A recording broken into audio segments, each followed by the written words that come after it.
بس نسقي لك يما وقالوا لي ليلى صغير وفي قلبي غمة.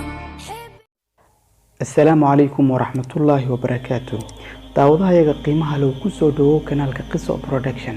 هدي اي تاي مركي ugu horeysay fadlan subscribe saar kadibna furo gambalelka. Daawade maanta waxaan ku soo jeedinaynaa 8 shay oo ay muhiim tahay noloshaada inaad ka fogeyso.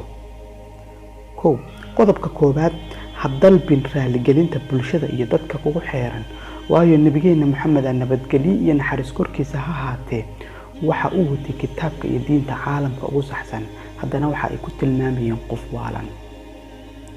qodobka labaad ee loo baahan yahay inaad ka fogaato qof kasta oo horumarka noloshaada diidan wuxuu kugu yahay lid inaad gaadho guushaada ee ka fogow.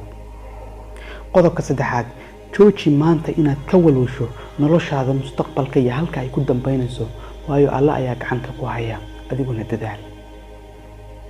qodobka afraad waxaan kaaga digayaa mudane iyo marwo inaad dayacdo waqtigaaga iyo salaadaada.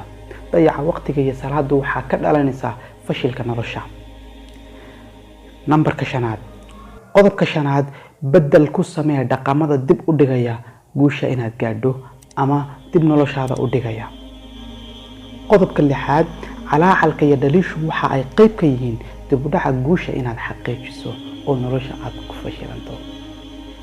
qodobka 7 waxa uu ka caawinayaa qayb ka mid ah dib u dhaca guusha.